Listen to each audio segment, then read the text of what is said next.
The reason for thinking about you was basically because, as you know, we are speaking about SMEs, we are speaking about financial constraints, and we very much appreciate your contributions in this regard, and also about capital imperfections and high-tech companies. And so we were very much interested in having you here, and we really appreciate that you came, even though you had to fly from Singapore yesterday and you're flying to the US back, but you made the whole world, all over the world west, and we hope you enjoy your stay in Madrid. And thank you very much for coming. Really appreciate your coming. Thank you. Thank you very much.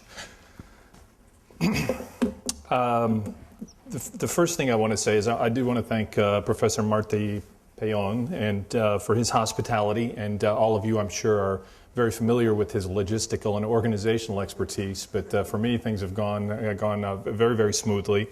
And I want to thank all of the delegates that I've had an opportunity to talk to for your warm hospitality at dinner and not noticing when I was near the point of nodding off because of the jet lag. Let me give you a little bit of a bio of what I've been doing as a way of introducing the theme of my talk. So for many years, academically, I was interested in capital market imperfections and information asymmetries in capital markets and the effect that would have on the growth of small firms and the growth of high technology firms. And I've been interested in European firms in Italy and the United Kingdom for about a dozen years, and have worked with some fine economists. Laura Rondi and I have worked on Italian firms and the governance and growth problems there, and Alessandra Guariglia and I, she's from the University of Durham, have worked on UK firms. About 5 years ago, I was asked to form an emerging issues research group at the Federal Reserve Bank of Richmond inside its Banking Supervision and Regulation Department. And about 5 years ago, you'll recognize it was just prior to the initial stages of the financial crisis. And so when they asked me to identify an area of research and areas where there might be important risk factors that affected the U.S. financial system, it was actually quite an easy job to identify subprime mortgages as a potential risk factor. Since then, I have a group now of about a half a dozen PhDs and we examine what we call critical issues or emerging issues and the risks that they present to the banking system and the capital markets generally. And we've through the first part of the financial crisis, the bulk of our activities was trying to determine which piece of the financial system would exhibit the next piece of weakness, and try and provide information and predictions about the impact of different pieces of the financial system and their weakness, how it would affect the banking system in the United States generally, and monetary and Federal Reserve policies to combat it. Now that we're hopefully nearing a post-crisis phase, I've asked my group and myself to start to turn our attention to the impact of new financial regulations in the United States and globally, and to try and determine what the consequences, the intended consequences, are likely to be, and the strength of those intended consequences, but also to try to determine what some of the unintended consequences might be. And so one of the things that I'm going to talk about today, it's actually very interesting to hear people talk so much about venture capital and private equity, but I think, especially for bank-dependent systems like continental Europe, it's actually quite important to understand how financial regulations might affect the growth of SMEs. And so actually the reason that I was in Singapore was there was a conference on the impact of the new Basel III capital standards. And this was a conference there were very few academics, mostly central bankers, regulators, and industry participants. And those industry participants weren't venture capital specialists. They tended to be financial specialists from very large financial institutions, global financial institutions. And what's interesting is that that conference, while it was originally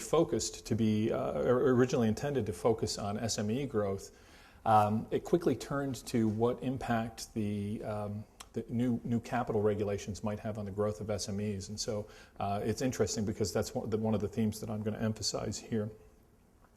So with that introduction, what I'd like to do is start. And one of the things that I'm going to try to do through my talk is I think I learned quite a bit in moving through Asia. And you know, I've learned quite a bit through my visits to Europe. One of the things I think I might like to do is to try and point out areas of research where I think some, if not now, when data becomes available, where academics and policy specialists might be able to make contributions to what we know. So before I start, because of my role as lead financial economist at the Federal Reserve, we give a disclaimer before we give public talks that what I'm going to tell you today are really just my opinions, and you shouldn't think of them as representing positions of the Federal Reserve Bank of Richmond or the Federal Reserve Board, and I certainly don't represent the U.S. government. And I'd like to sort of think about what's happened in the last month. In the last month, you know, we've all been worried about the likelihood, in the United States at least, and probably worldwide, we've worried about the potential for negotiations between the President and Congress to break down and the potential unprecedented default on U.S. Treasuries. We've been worried about the capital market impacts of Standard & Poor's decision to downgrade U.S. debt from AAA to AA+. We've worried about troubling data releases from the United States and some core European states and peripheral European states that suggest that the recovery may be faltering in places for different reasons, the result of austerity measures that have been put into place to solve different problems.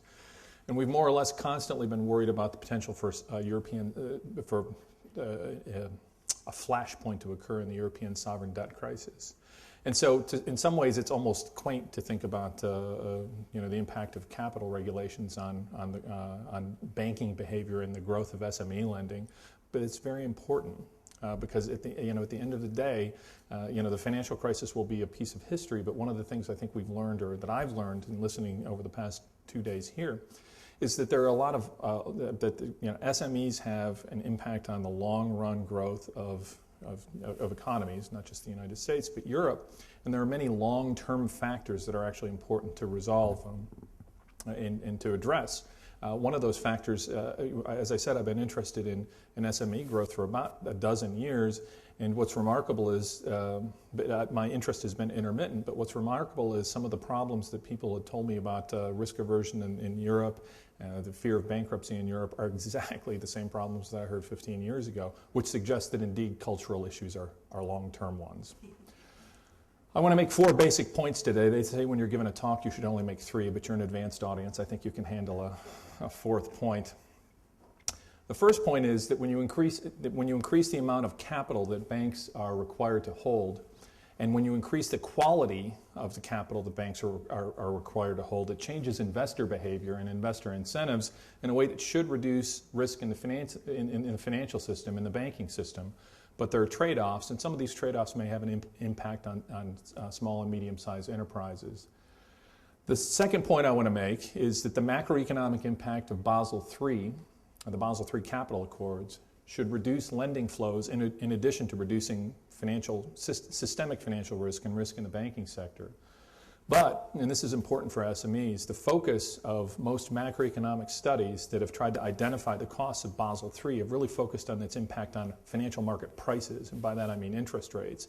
And they focused less on quantities, by that I mean access to credit or the impact of financing constraints. And this decision to emphasize prices in the financial markets as the margin of adjustment to new capital regulations and not quantities actually has an important difference to certain types of enterprises. And of course here, you all know I mean SMEs. Now, and I'll give you a little bit of background on Basel III because if you're really venture capital and SME people, you might not keep track of capital standards. So these are just foreshadowing the main points I'm going to make. That one of the big aspects of Basel III is that it leaves countries free to determine something called a countercyclical capital buffer. And this freedom to determine how to implement countercyclical capital buffers provides countries with some incentives that run counter to promoting stability in a broad sense.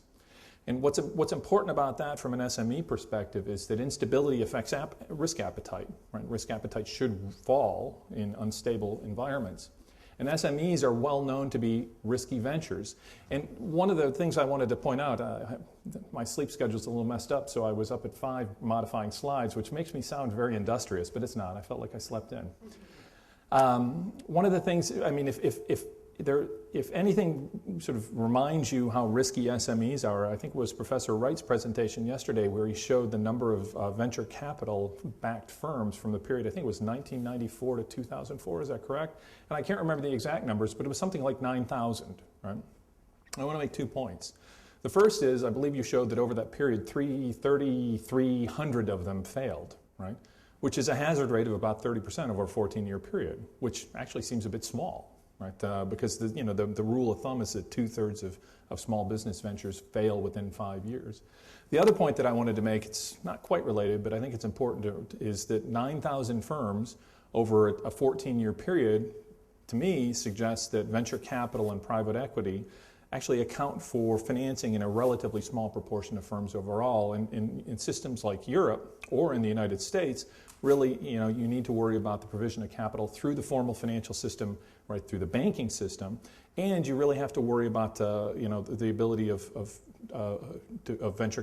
entrepreneurial ventures to acquire capital through the famous 3 Fs, right? Friends, family, and fools. And there, you need to worry about housing problems. Right, because uncertainty about housing values really leads to a greater inability of entrepreneurs to pledge their personal assets as collateral because of the more uncertain value of those assets.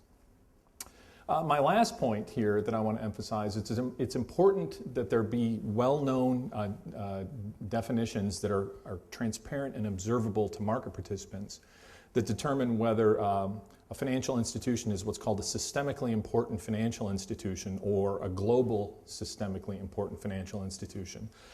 Finance people like to use acronyms, and here, the acronyms actually vary from country to country. You may call them systematically important banks, or SIBs. But the ambiguity in the definition of a CFI or a GCFI may be counterproductive, and so those are going to be my 4 main points that I'd like to elaborate on. But first, I'd like to give you a brief introduction to the main features of Basel III. So Basel III, this is a mixed conference, and I don't know what people know, and I'd like people to sort of get as much as possible out of my talk. So Basel III is a set of accords that govern minimum required regulatory bank capital ratios. Now, what's bank capital? Bank capital in its simplest form is really the portion of a bank's assets that don't have any contractual commitment for repayment. Examples of bank capital might be retained earnings or paid-in capital. Right? So you might, very loosely, you might think of it as shareholders' equity or the net worth of a company. Now, bank capital, the reason that we worry about bank capital is supposed to serve as a shock absorber to protect the owners of to protect the bank and the owners of the bank against declines in bank assets, declines in the value of bank assets, and it also protects depositors. The existence of bank capital protects depositors against losses if you don't have deposit insurance, and it protects the deposit insurance fund from claims if you do have deposit insurance. Now, incentives always matter, right? This is another thing that that was emphasized all through this conference, I think. Shareholders, bank managers, depositors, and regulators all have different incentives when it comes to the proper amount of bank capital. Investors and bank managers, if they operate in the interest of investors, and by investors I mean owners, have an incentive for the bank to hold relatively limited amounts of capital, because the less capital held by banks, the more risk that the bank takes on, but the higher the potential return to stockholders or investors, because the bank is concentrating its returns on a narrower equity base. Now, depositors are a lot like bondholders when you think of a bank as a financial institution, because they receive a fixed claim. It's the interest that they pay or that they receive on their deposits, which is essentially nothing now, but sometimes you get a positive rate on your deposits. And so if bank managers or investors have a taste for additional risk, depositors really don't receive any of the upside gains or the upside returns from that risk. Now, because more risk increases the probability of failure, it increases the costs of failure to the expected costs of failure to the deposit insurance fund. And if the risks that the bank take on are correlated across institutions, it presents potential threats to systemic stability. And so the point of minimum capital ratios is that regulators want to require banks to hold enough capital to reduce the probability of failure to some predetermined limit. So what's Basel III? Well, Basel III lay out minimum capital levels relative to the bank's risk-weighted assets. The riskier the assets that a bank holds, the more capital it'll have to hold against them. Now, there are some noteworthy features of Basel III. Not all I'll emphasize today, but I'll try to emphasize the ones that I think have a big impact on SMEs. First of all, Basel III requires banks to hold much more and much higher quality capital. A second thing that Basel III does is it requires banks to hold something called a capital conservation buffer, which so there's minimum capital, then there's a capital conservation buffer on top of that, and the point of this capital conservation buffer is as it becomes depleted, as the buffer becomes depleted, there are more and more restrictions on the bank's ability to to purchase risky assets or to pay out dividends to its shareholders. A third main point of the Basel III Accords is it introduces this idea of a countercyclical capital buffer, and actually I think this matters quite a bit for SME growth. The countercyclical capital buffer is designed to slow the excessive growth of credit in the banking sector during booms. So it's designed to slow the growth of credit to overheated financial markets. And then last but not least, there are two liquidity standards that are designed to reduce the probability of a Lehman-style run on banks that are active in wholesale funding markets, which characterizes European banks. European banks tend to be more active in wholesale funding markets than, say, U.S. banks. And in case I forget or don't get to it, we're uncertain about what the impact of these liquidity standards will be. And as a result of this uncertainty, perhaps, regulators, I think, over the past 2 days have announced the potential for some softening in these standards. But one of the reactions that banks may have to liquidity standards is more liquid assets are typically shorter-term assets. Shorter-term assets may mean that there's less long-term financing available in the banking sector. Long-term financing matters for firm growth. This is a summary sheet of Basel III. I just put it in here. I'm not going to talk about it. The numbers are small, but I wanted you to have some of the ratios and standards.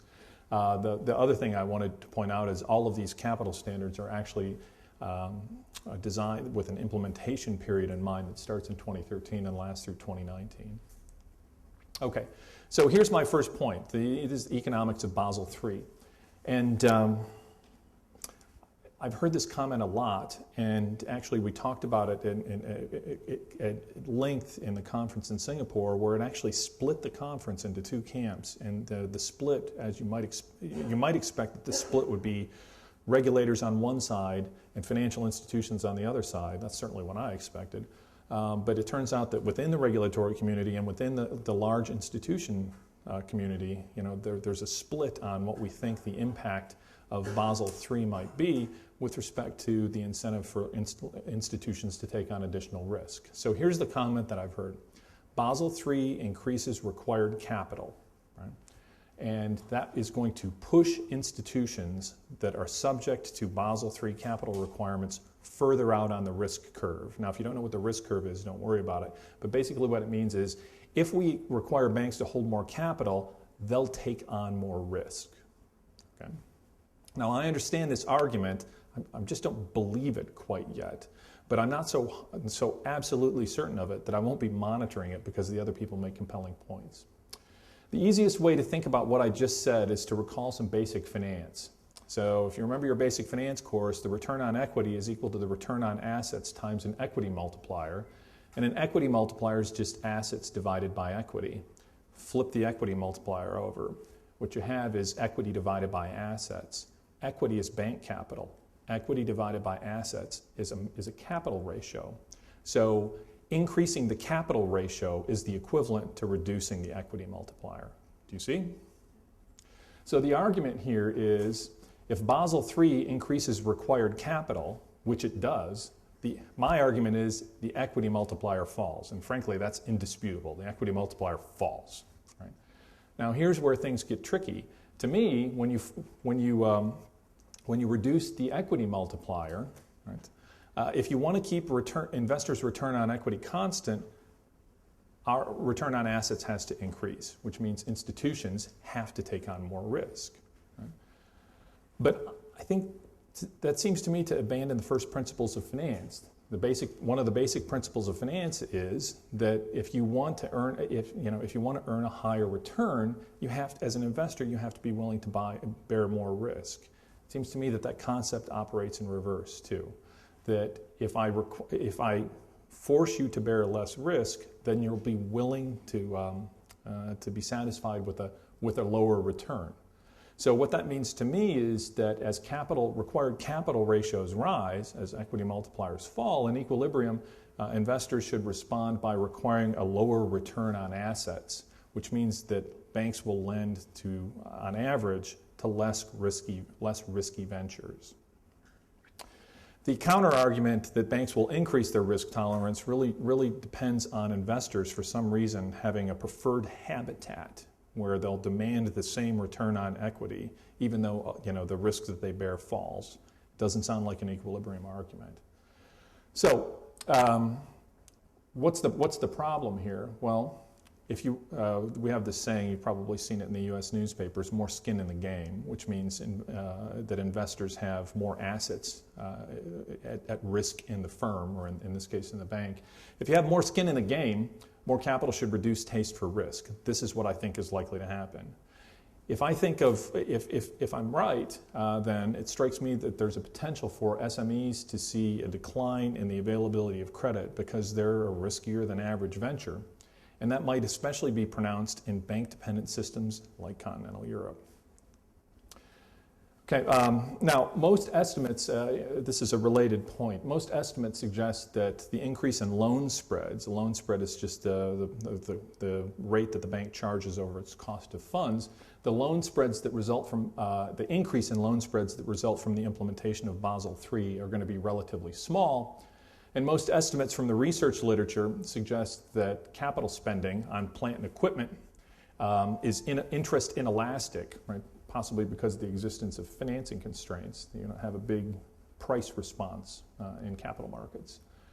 So if you put together a relatively small increase in loan spreads with a relatively interest inelastic investment demand, then you should see a relatively small macroeconomic impact. But one of the big questions in my mind is, what sort of activities will, or loans will institutions shed disproportionately as they reduce their risk profile?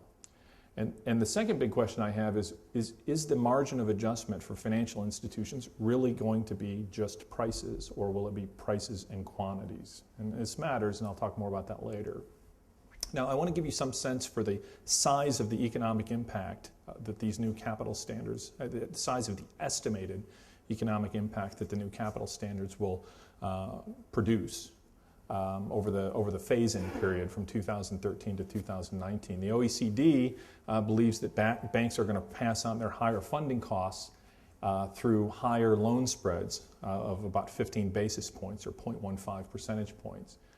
And that's going to reduce GDP growth by 5 to 15 basis points throughout the rollout. The Bank of Italy has estimates of 3 to 39 basis points of GDP per percentage points of increased required capital, and about 0 to 5 basis points, or 0 to 0.05% reduced GDP growth per percentage point of increased capital. And the New York Federal Reserve Bank has estimated macroeconomic impacts that are actually kind of in line with the macroeconomic assessment group of the BIS.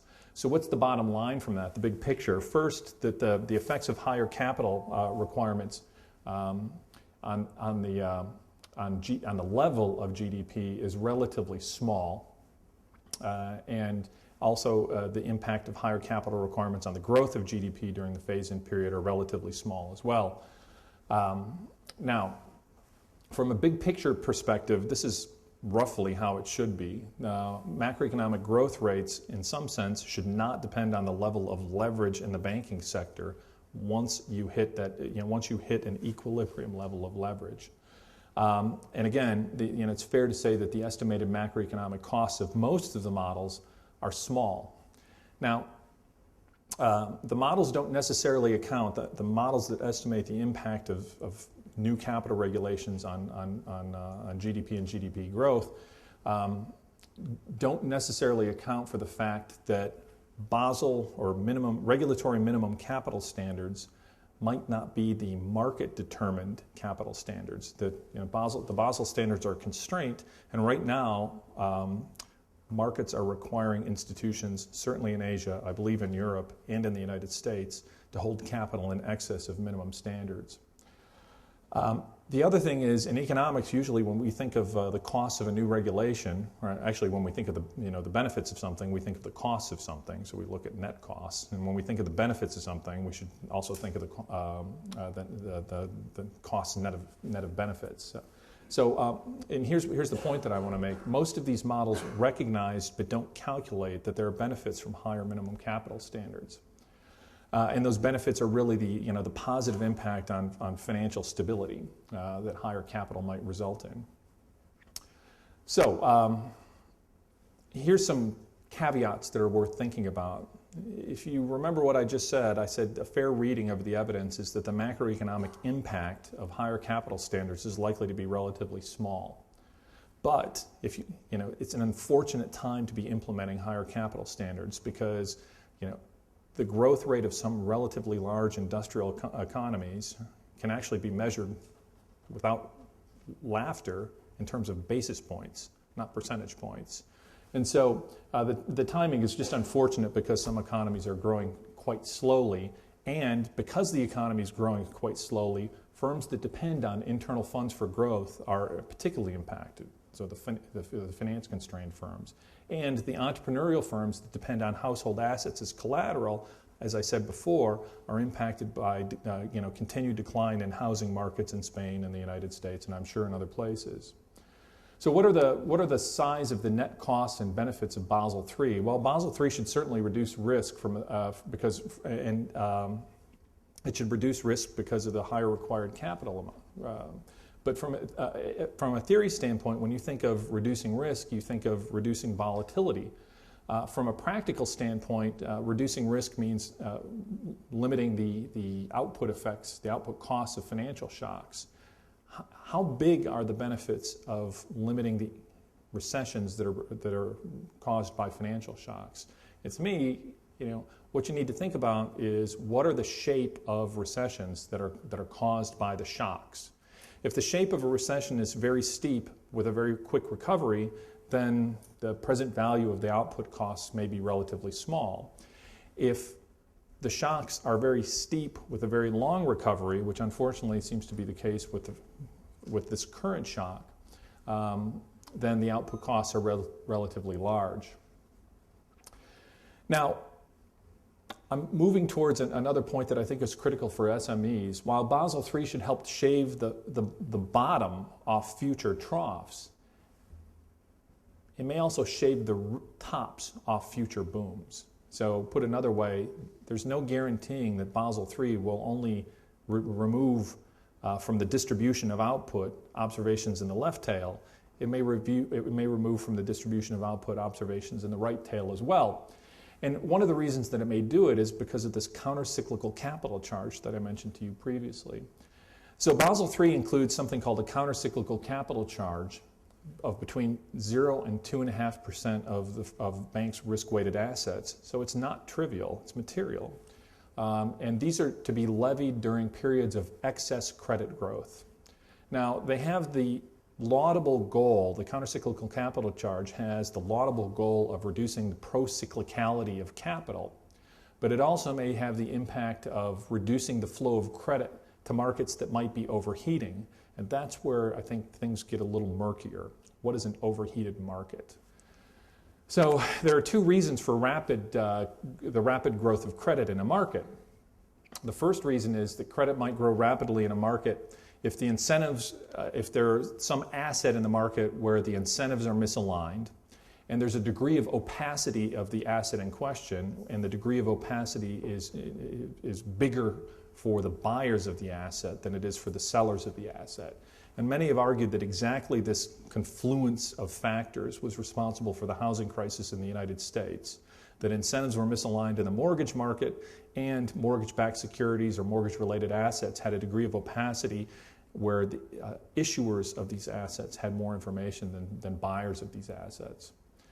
Now, another reason that credit may grow rapidly in a sector is that there may be some sort of technological innovation that increases productivity or results in relatively high marginal returns. And in a case like that, an efficient capital market will provide capital to that market, to the market with high returns, and it will provide it to that market rapidly, especially if investors and entrepreneurs believe that there are first mover advantages to a new market in the sense of that Michael Spence wrote in the Bell Journal of Economics many, many years ago. Now, if that happens, if there's a technological innovation in the market, and people believe that a first mover advantage is important, then assets and the asset prices in that market are going to increase rapidly, and many observers will characterize this potentially as a bubble. Right? Every time assets increase rapidly, people point at it and say that's a bubble.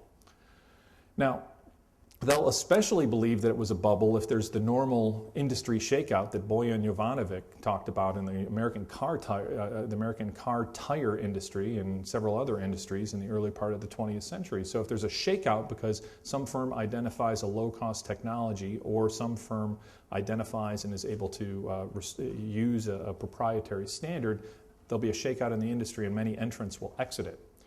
Now here's the thing. I mean, basically I've described two scenarios where capital may flow rapidly into a sector. Right? The first scenario is where there's misalignment of incentives and opacity.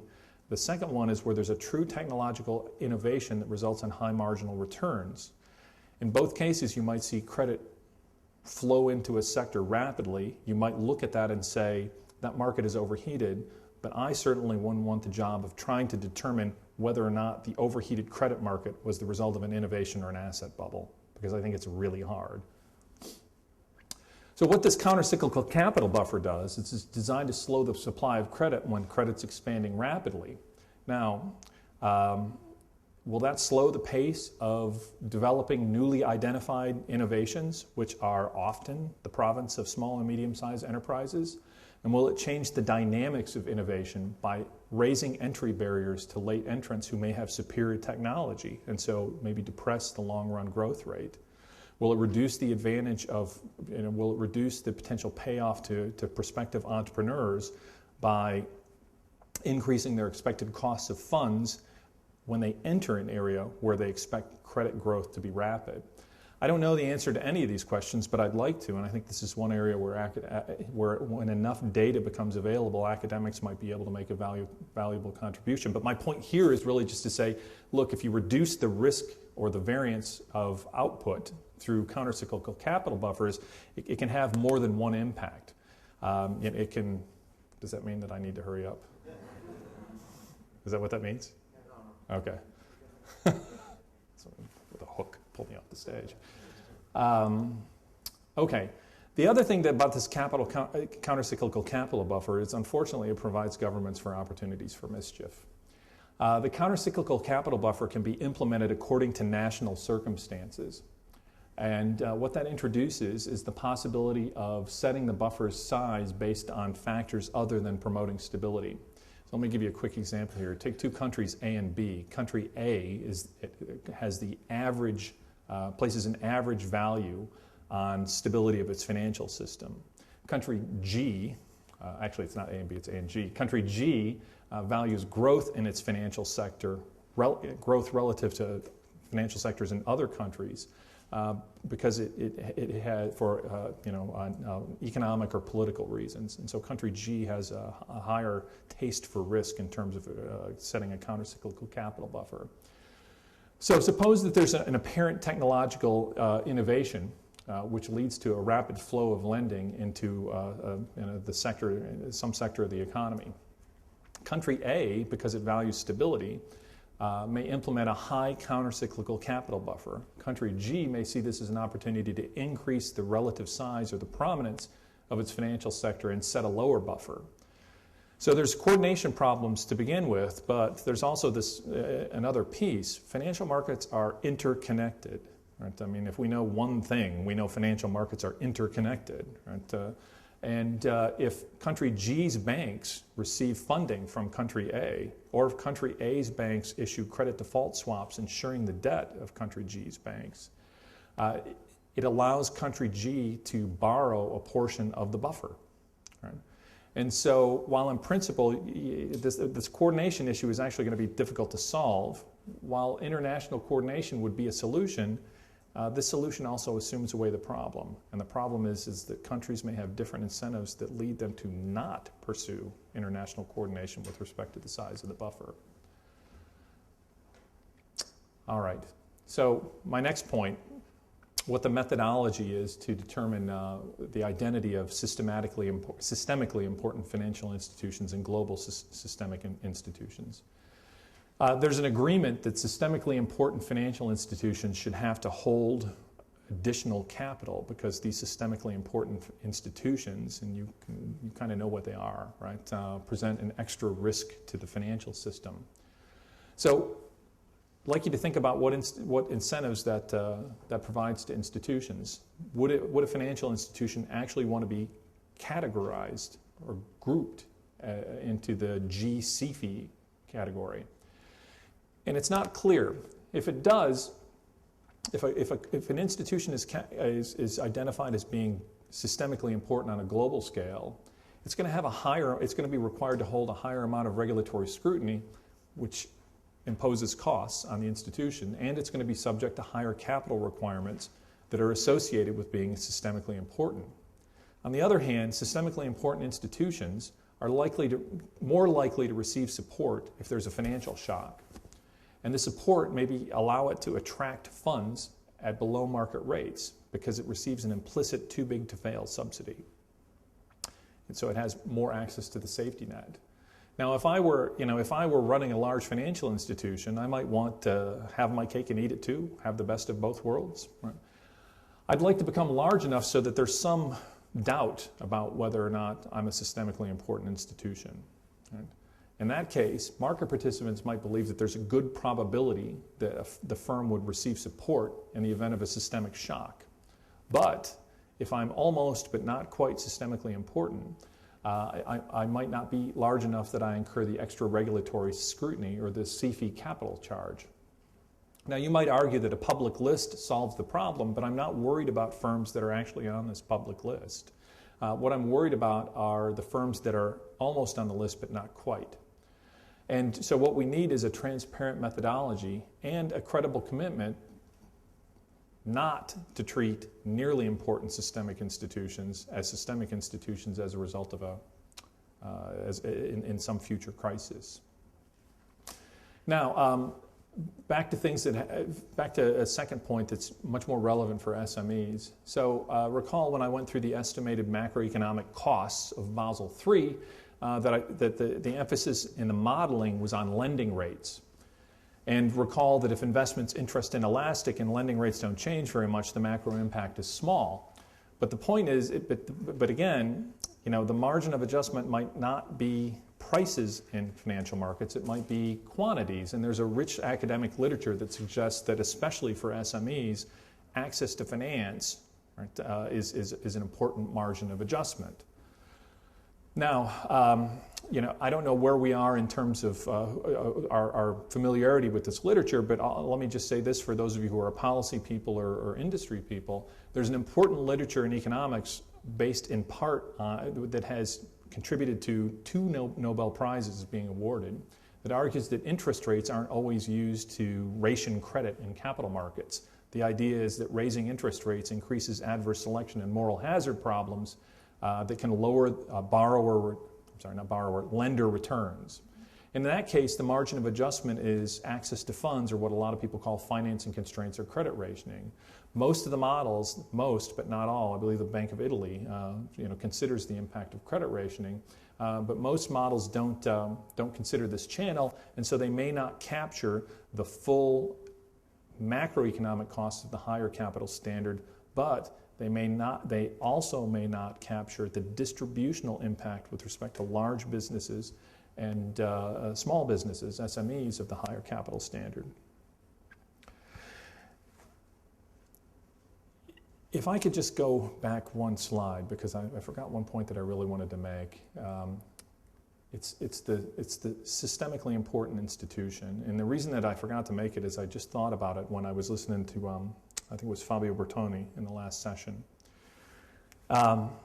And the point that he made is that academics sometimes forget that it's useful to figure out how participants in markets will behave. To figure out how participants in markets will behave, sometimes one might want to ask them, right?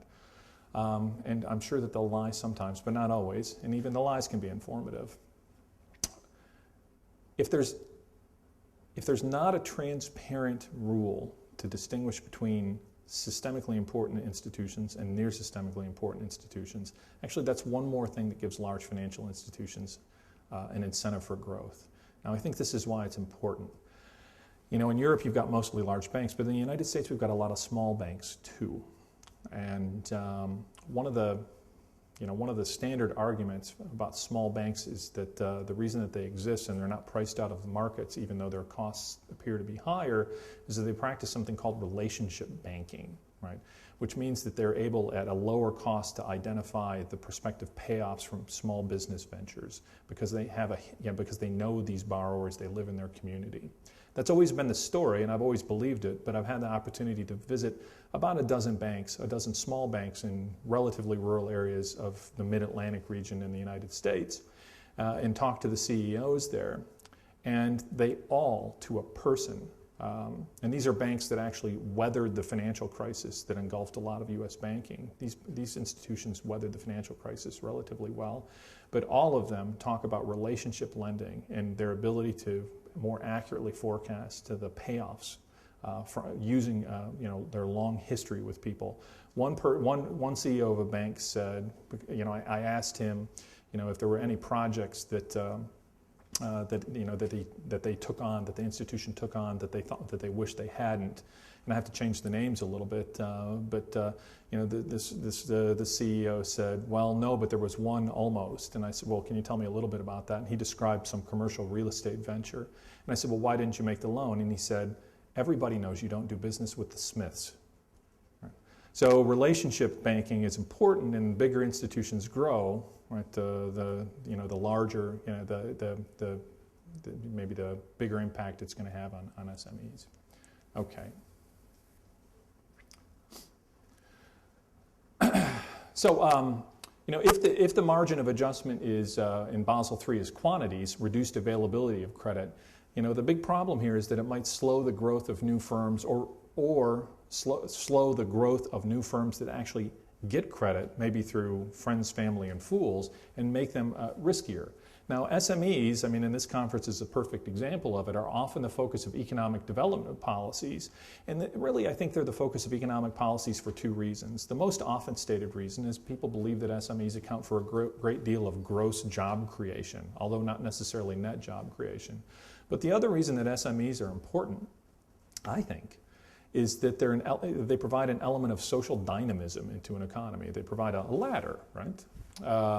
And when you reduce the ability of entrepreneurs to identify opportunities and enter the industry, you reduce some social mobility that's actually quite important.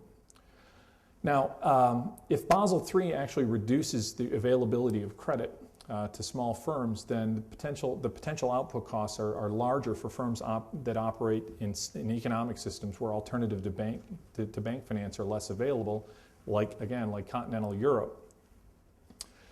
So I want to give you some time to ask questions if you have it on this or on other topics. But I mean, the thing I want to say about Basel III is it's very complicated. It's a very complicated set of capital standards, and its implementation, the actual rules, are complicated. It's complicated to figure out the size of the output costs of Basel III, and it's complicated to figure out what impact it's going to have and what both intended impact and unintended impact across large institutions, small banking institutions, large non-banking firms, and SMEs. But one thing that's not really complicated is that more capital and higher quality capital should reduce the risk of costly financial shocks. But there's a trade-off, right? Reducing the risk of shocks and reducing the taste for risk of reducing the cost of shocks and reducing the taste for risk that financial institutions have, it could have a disproportionate impact on SMEs and entrepreneurial ventures, both in formation rates and in survival rates. And the trade-off, I think, is how the response of the financial system will affect the growth of SMEs going forward. And so I think the work of groups like this is going to be important for many, many years. And so with that, I'd like to thank you for your attention and ask if you have any questions.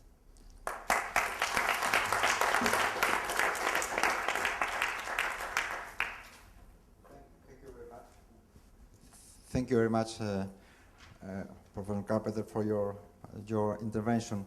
You spoke about taste of risk of bank and financial institutions. Reducing this taste of risk in Spain, I cannot think that they can even reduce it even more than because it is so low that I cannot even imagine that they can reduce it even further. But I agree with you that putting forward Basel III in these conditions is not a good idea because for SMEs, getting a long-term funding from financial institutions is impossible, and nowadays even working capital financing, short-term financing, is impossible. That's why we don't grow at all, because there's no funding at all for the SMEs and the private system. So I'm really worried about what you're talking about and the implications of implementing the Basel III just in the middle of after the shock, which is going to be a long-term one. So I'm really worried about what you talk about basis points decreasing in GDP, because as you said, we are on the verge of being negative, of finding negative growth even this year. So really things are not going to go in the right direction if they are implemented now. And regarding venture capital, it's important to state something as well, because you may know that until 2007, banks and financial institutions were the main source of private equity and venture capital, which maybe was not a good idea, but that was the thing, and that's the picture we had, which is not similar to the picture in the US, where pension funds are the main source. Mm-hmm. So this will, the Basel III will also have implications for those raising capital, raising new funds, because the banks are simply not going to be there, not only for the financial crisis, but also for regulation. Well, the one thing I wanted to say about Basel III is it's going to happen, right? The big trade-off is, it seems to me, especially for a group like this, is on the one hand, more capital reduces your taste for risk and reduces the output costs of a financial shock. And I think we can all agree that those output costs have been very substantial, right? On the other hand, it has permanent impacts potentially on SME growth, right? And so, whether I haven't really said whether what I believe about Basel III, but I think it's important to talk about those trade-offs, right? Now, the thing is that Spanish banks don't have a great deal of taste for risk now, but I'm talking about an equilibrium result, right? Where you've got permanently higher capital ratios that change the preferred asset mix permanently for financial institutions. that may cause them to shift their portfolio away from, not totally away, but partially away from SMEs. Right? Now that's going to either create a funding gap that's either going to be closed by the ability of other sources to step in, right? Or it's going to be closed by some sort of public policy measure, right? Or it's going to be closed by a fall in the demand for entrepreneurial for entrepreneurial finance because prospective new entrants will face higher hurdle rates on their early investment and just simply won't enter the industry.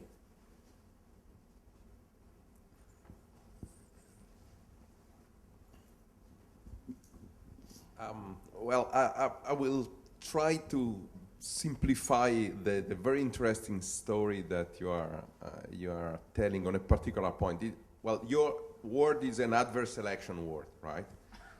Where banks have difficulty in assessing the quality of SME, and that's one of the reasons why they perceive this category of asset as very risky, right? And since there is an external shock, a regulatory shock on banks, which induce them to accept even less risk than before, then the reaction would be to adjust in quantities and cut the part of the asset which are perceived as more risky. Yes. Okay, and these are in large part SMEs. But that also make much more important the role of signals, right? And to some extent, this may indirectly increase the importance of venture capital or other quality signal that SME may give to the banking system. So to some extent, if the SME react endogenously, trying to give signal of their quality, this may have an indirect positive effect on the relation between banks and SMEs. I believe I understand your point very well. I mean, basically, there'll need to be some mechanism, right? Besides in addition to the vetting, right, and evaluation that banks do, that in my story they may do less of. You may need some external agency, actor in the markets, like venture capital, that's going to provide a signal of quality, right, that essentially opens the door to more finance, yes? I think that's a good point. Now, the only thing that I would sort of say is, unfortunately, it seems to me that my personal opinion is the vast bulk of SMEs do not receive venture capital and are not good candidates for venture capital, right? I mean, for every biotech SME out there that receives venture capital, there's somebody that wants to open a grocery store, right? And, the contribution to the economy that the grocery store and the biotechnology firm make, or the class of grocery stores, right? I mean, the return on a grocery store probably much smaller than the return on a biotechnology company, but there are a lot more grocery stores, right? And so what sort of institution would arise, right, that could signal quality to a small retail store, aside from venture capital? It's a gap. Very good question, very good point. Sir? Perhaps adding to that, if you look at the bio side, which could be the next perhaps potential quality signal in line, you run into the leveraging issue. Is like, to what extent is the buyout side leveraged? That are exposed to the same kind of short-term, long-term lending problems. So, and on top of that, how many companies per year get a buyout financed? And it's even less than that. But of course, there are substantially larger companies having a far larger impact on the economy. And have you seen any data on long-term lending for buyouts recently, whether that has changed much? No. Or what data source we could look into that to track that a bit? I haven't seen any data on long-term buyout lending lately. But I mean, given the conditions the world's financial markets are in, I'm fairly certain I can answer the question without it. It's down. I mean, I was just thinking, trying to build onto both of your answers, or both your questions, just a little bit more. It seems to me that when you look at venture capital flows, it's the development stage always gets more financing than the basic research stage, and the buyout stage always gets more financing than the development stage because there are better signals all the way along, right? I mean, a development means that the initial science worked, and the buyout means that the product's brought to market, and now we've identified it as having high returns, right? But you still have to worry about the basic research piece, right? Now that's frankly something that takes us away from the world of banking, and I can take my regulator hat off and put my academic hat on. So what in fact can we do to continue to ensure a rapid flow of basic science innovations? Right? Well, some people will point to universities, right? The drive, the relatively recent drive for universities to patent, basically to do basic research and patent the technology and move it into the applied research phase. And I don't know what your opinions are on this, but I can tell you what my opinion is looking at my university's experience in this. We're very good at patenting things, but we're not very good at patenting things that generate a lot of royalties, right? Okay, so I can see your experience is close to mine. But what I worry about, and I can't remember who I was talking about with this yesterday, you've all been so kind, is that what impact the drive for universities to patent basic research is having on the commons, right? And I know there's research on this, right? Now I have an older colleague who talks to me about this all the time, and he's, when he found out I was interested in it and I started talking to him about it, he gave me some really good examples. In the old days, before this drive for universities to patent patent science, if you were in an agricultural college and you were working on a hybrid seed and somebody was in a related research line that had a related seed, you would just write them a letter. Back in those days, you probably actually did write them a letter and mail it, right? And they would send you some of their seeds, right? You would cite their work if your research actually worked out and was published, and everybody in science would progress. That will not happen today, will it?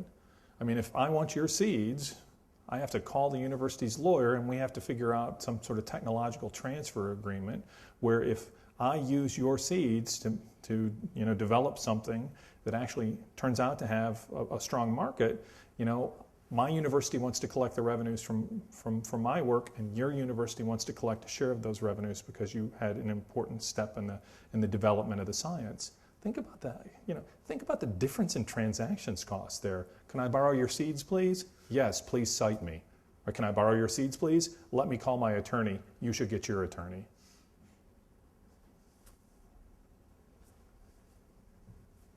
Please. Just three short and small points. You mentioned that only a few companies can receive venture capital financing. Just to add a number to this. In Europe, we always say we have around 20 million SMEs. It depends on how you count SMEs. And in 2010, less than 4,000 companies received VC financing, just to give an idea about the volumes. Second point I wanted to mention, if we talk about regulatory shocks like Basel III, we should not forget that we have not only Basel III, we have on the insurance side the Solvency II, and we have on the alternative investment sides the AIFMD, and all this package together is going to have a significant impact on innovation financing and SME financing. And last but not least, one thing that's going to have an impact, but driven by all these regulatory changes, is that the structured finance market, and especially the securitization market,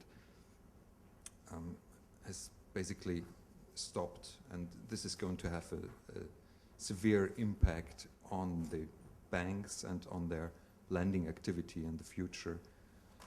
Especially the SME loan securitization market was an emerging market over the past years in Europe, but it is now at least in a very difficult situation, if not dead. Mm-hmm. I see you followed the 3-point rule. Let me just respond to the last one.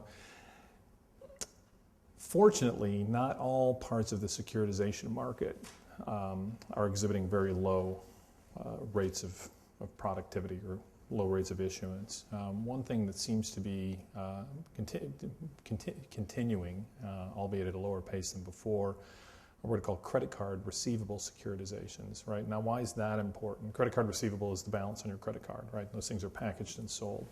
Now, the rules have changed for those in a way that you don't really care about. This is what you do care about.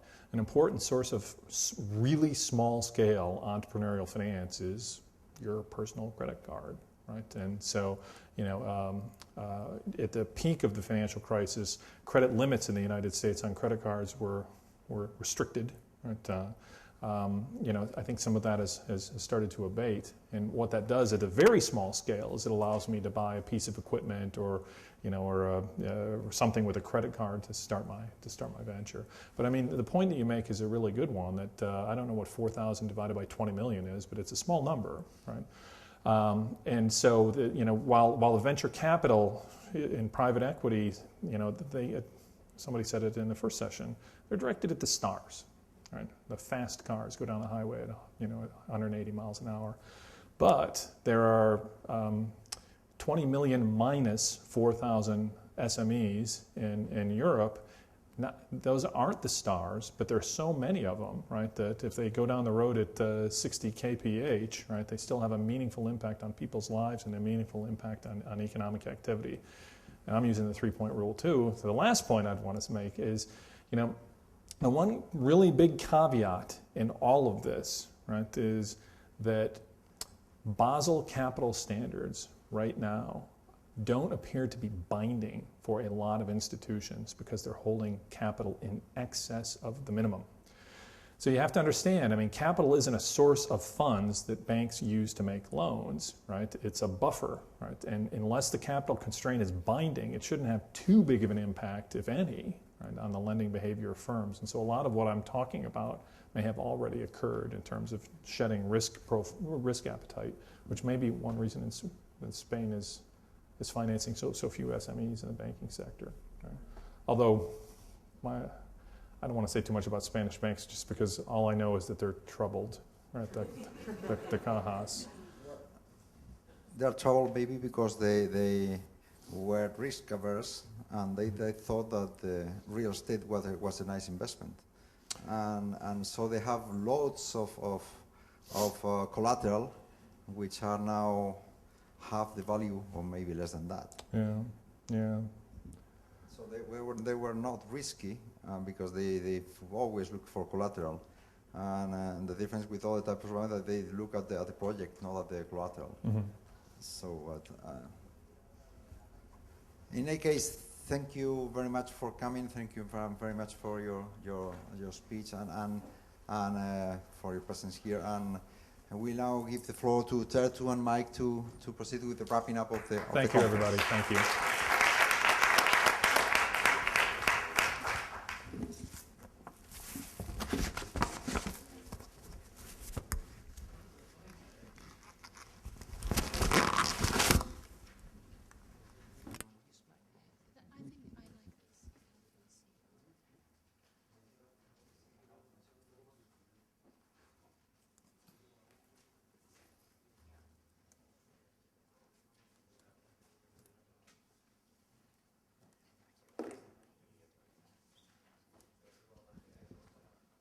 Okay, everyone, we are almost in the end, and it's time to try to wrap up some of the discussions.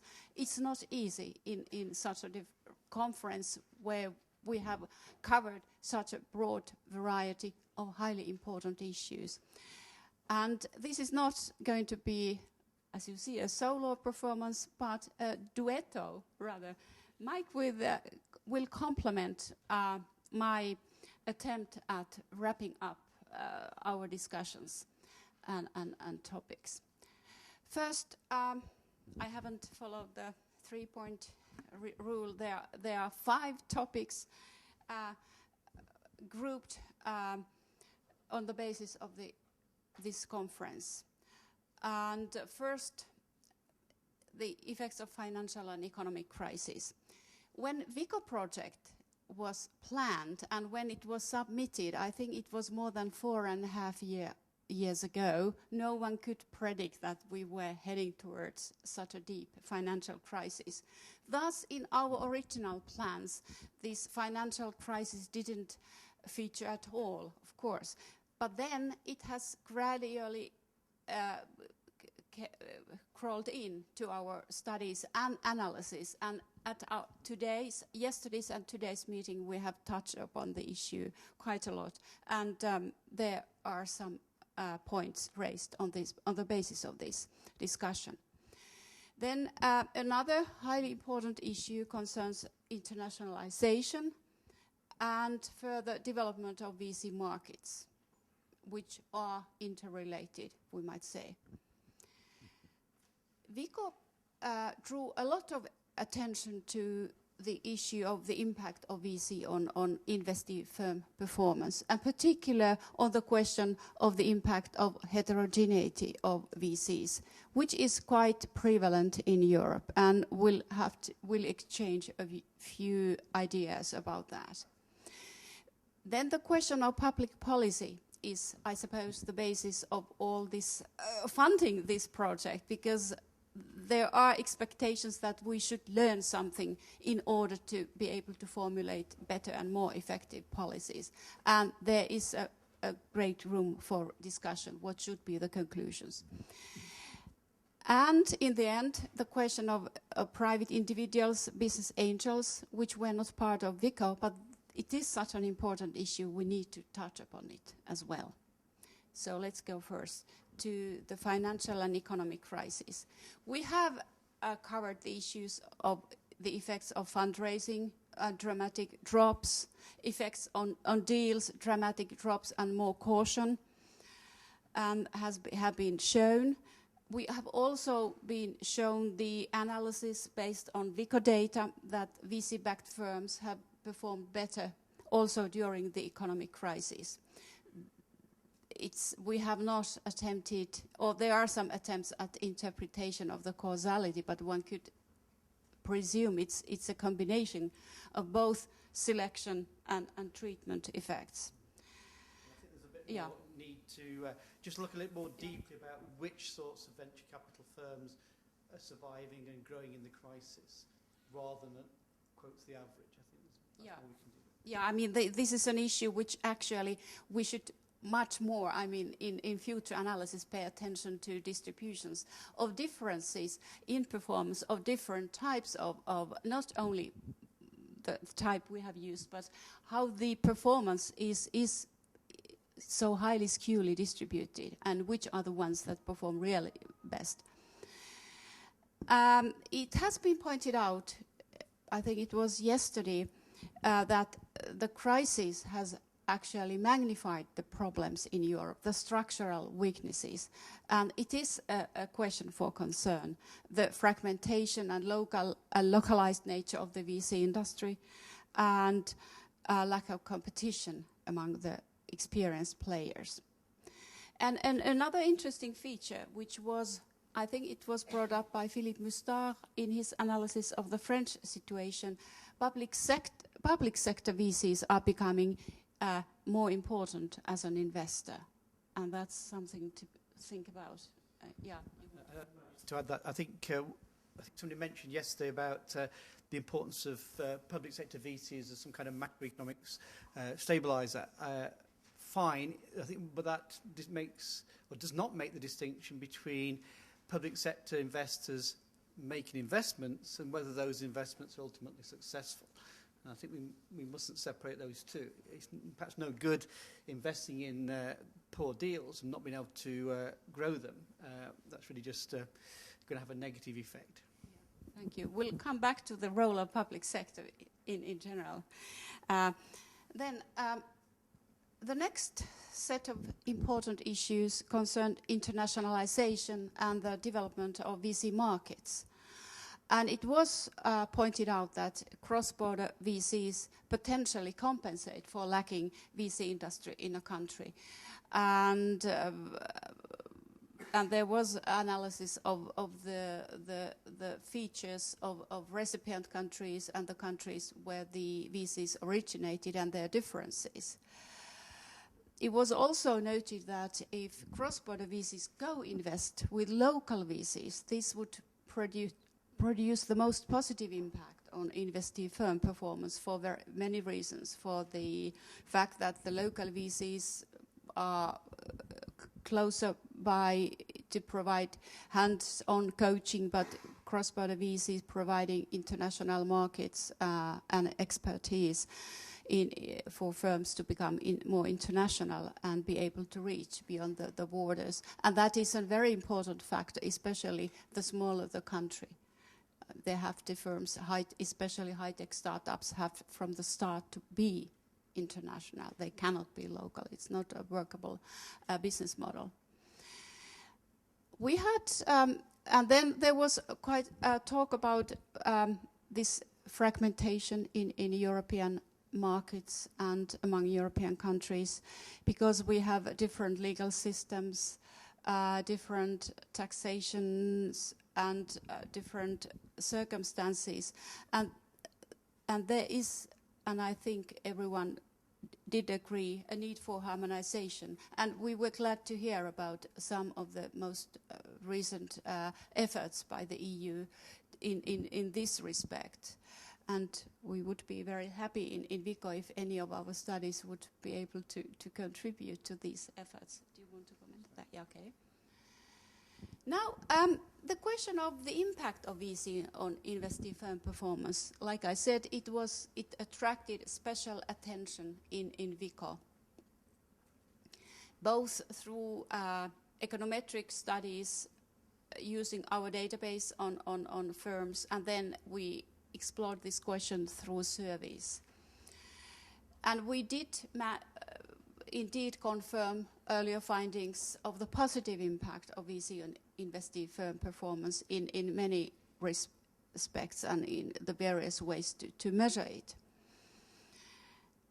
We did pay attention to be able to separate whether it was, or what was the extent to which it was the impact of selection or treatment effect. And we're often able to say something about that. But it was noted in general that in Europe, VCs are less good in selection. And a lot of the impact that we could note were based on treatment effect. And with regard to selection and problems in selection, there is this spatial mismatch between the potential investee firms and the existence of VC companies, them not finding each other. And there was also, in general, the question of, I think Fabio called it thinness of VC markets, which had an impact that even potential star companies opt out of VC. They don't seek it because it's seemed highly unlikely that they would get, or it wasn't, it didn't seem to be within reach. But of course, there are important issues to think about even in this respect, because again, there are interesting examples where especially highly scientific-based potential future star companies, they are picked up by cross-border VCs at international conferences and etc. Because I think we should pay attention to also not only to the fact that potential investee firms are seeking for VCs. Competent VCs are all the time actively seeking for good potential, use the frog-kissing frogs, which might turn out to be princes or princesses. And the fact that they're actually, in order for another side of this issue of two-side search for partners or objects of investments or investors, in order for VC markets to work, there has to be a competition also among the VCs for the best cases, not just competition among the investee firms or about the VC investors. Yeah. Just to add, just on this spatial mismatch, I think we also touched upon this issue that there are supply and demand side solutions or potential solutions to this problem, and perhaps attention is focused too much on supply side solutions in terms of thinking about regional venture capital funds. But maybe if we think more about demand side solutions, some of the work I mentioned in my presentation with Cornelius, who's here now, who wasn't here yesterday morning, which actually focused on this issue that maybe it's not so much the supply side, but maybe a stronger demand side policy may help to break this conundrum, or this Gordian knot, if you will, in terms of attracting venture capital finance to some of the regional potential high-growth companies. Now we go to heterogeneity of VCs and impact. And according to VICO findings, the independent VCs outperformed all other VC types, both as measured by econometrics and both measured by their value-adding behavior. And they outperform not only the public VCs, but also corporate VCs and bank-controlled VCs, though not all our analysis were able to use these latter two categories. And we could note that public VCs had a positive impact on firm growth only if they invested in very young ventures. And university VCs had no impact at all, and that's also something to think about. And public VCs turn out to have positive impact on innovation if they co-invested with private funds, with private VCs leading the syndication.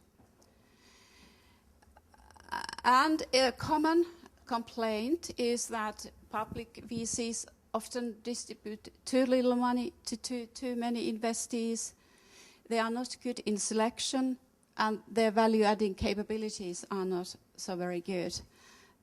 There's also questions of their ability to attract competent and experienced personnel, the incentives they provide for their personnel to in this sector, too many portfolio companies per manager.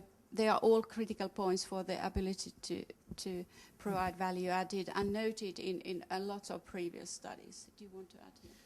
I think the other point I would add is that, and maybe this is an area for further analysis, but I think there is this issue of not just public and private co-investing, but there's also the time dimension of that in terms of when they co-invest. In other words, thinking of the rounds of investment. A lot of, in these cases, investment isn't a one-off decision. It's over various rounds of investment. And maybe we don't know enough and haven't really resolved enough from a policy point of view how we move from the initial rounds of, let's say, university challenge type funding in the UK or angel type funding through to formal venture capital firms coming in as public sector firms, then private firms coming in, then private equity firms coming in.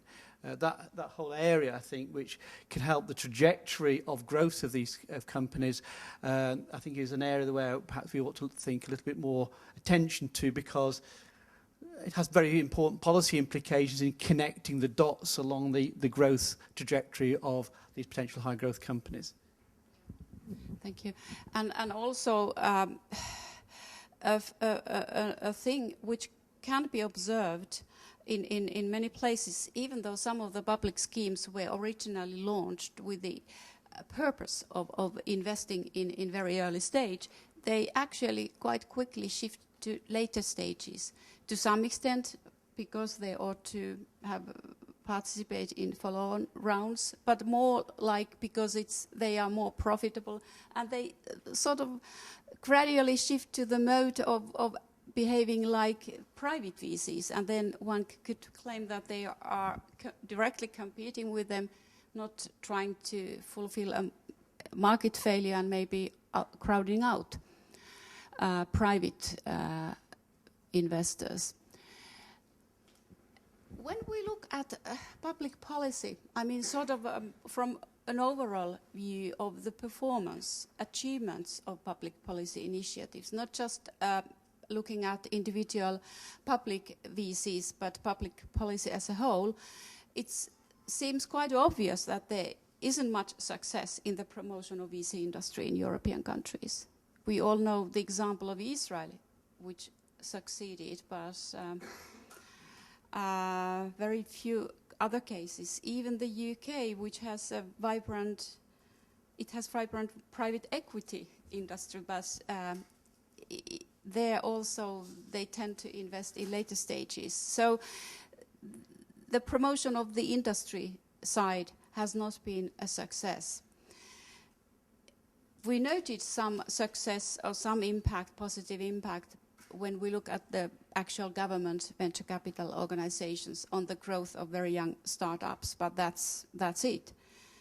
All the existing evidence seems overwhelmingly to speak of the fact that the regional funds have poor performance for very many reasons. Of course, they have the limitations in the potential investees, depending, of course, on the size of the region, but in principle, this kind of focus and definition of investment criteria easily leads to limitations in the potential deals and the deal flow, and can lead to poor performance, but also it's all the questions about the competencies, incentives, etc. of the managers of such funds.